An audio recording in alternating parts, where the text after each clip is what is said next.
Well, there you have it. The speculation is over. The next prodigy off the Red Bull line, he's been granted his super license. Arvid Lindblad. What does this mean for Red Bull moving forward? Mick, what do you think of it all? It's been done and dusted. We made a video about the speculation of it potentially happening and what it may mean, but now it's all official. Where does Red Bull go from here? We're back again talking about the biggest show in F1 at the moment. It seems to be everything Red Bull. So here we are. Yeah, the young fella, Helmut Marko's tipped him to be the next Max Verstappen. Believes that the team could mold him into being the next Verstappen. It looks like Red Bull are making a decision on the future. Let's delve into a little bit of information about Arvid Lindblad because he's sort of, I would say, not a lot of people have known about him this year, but they're going to know a lot about him moving forward.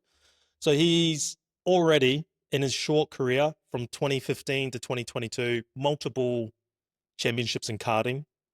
He was signed by Red Bull quite early on too, in 2021 as a 13-year-old. So already they could see a lot of potential in him. And then look, F3 in 2024, Rookie of the Year, finished fourth, I believe, in the standings, won a few races, and then quick promotion into F2, where he is now, and already the youngest race winner in F2 history. 2 race wins, I believe, a feature and a sprint race there. Already pole, and I think 3 podiums overall. So he's already showing tremendous progression in such a short amount of time. Like you said, youngest ever F2 winner with the win in Jeddah and then again in Barcelona. And like you said, a pole on top of that. Red Bull obviously see something in him. We've already said it. We believe Yuki's gone come the end of summer break if he doesn't improve, which we don't think he will. I said it. I believe they've already made the decision on Yuki. They're just not going to say anything. There's talk of Max leaving, whether he takes a year off or goes to another team. We don't know. So I believe this is a bit of a contingency plan for Red Bull. This wasn't something that came about really quickly to get the clearance from the FIA as he's under the 18 years of age. It was put forward quite a few months back. But obviously now with Max Verstappen being close to a penalty ban, it becomes all more important for Red Bull to have gotten that clearance. Now that they've got it, I'm pretty sure they've got a specific plan locked in. Now, you mentioned that you think Yuki's gone by summer break. This is where it gets really complicated because there's two sort of lines of thinking here. On one hand, there's obviously Max. If he does pick up that ban, then there's an open seat for one race, and which we believe Arvind would come in to that seat. Now, obviously, Wassa was the other option, but I think now with this exemption, it's Lindblad's as far as I can see. Now, if Yuki does get demoted mid-season, what was your thinking along the lines of that? So there'll be a promotion from one of the VCARB drivers. Lindblad would then slip into VCARB. Lindblad into VCARB and then, yeah, toss up between Lawson or Hadjar. You know, VCARB have already come out and said that they basically want to handcuff Hadjar. Don't take him away from us too early. So that kind of aligns with the way we think. We leave Hadjar where he is. Then you make the change if Lawson gets the opportunity to go up to the big team and doesn't perform. And then, yeah, Lindblad into the second VCARB seat. It's a lot of pressure now on Tsunoda and Lawson up until the midsummer break. We're getting mixed messages coming out of the Red Bull camp regarding Tsunoda. On one hand, we've heard that, no, Tsunoda's, he's guaranteed there till the end of the season.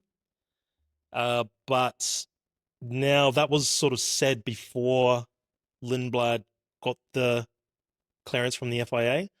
So I wonder if their line of thinking is a little bit different. I don't think Yuki's seat is safe if he can't, again, we've talked about it, get some points, close the gap on performance with Max, particularly over the next 3 races. Because I think at that point, they will know that there's really no hope moving forward with Yuki Tsunoda, particularly into 2026, which means you would think that their line of thinking would be trying to get Lindblad blooded in as soon as possible. I believe Red Bull have already made a decision on Yuki, whether it's mid-season or end of season, but I think he's gone. Regardless, look, I want Yuki to stay.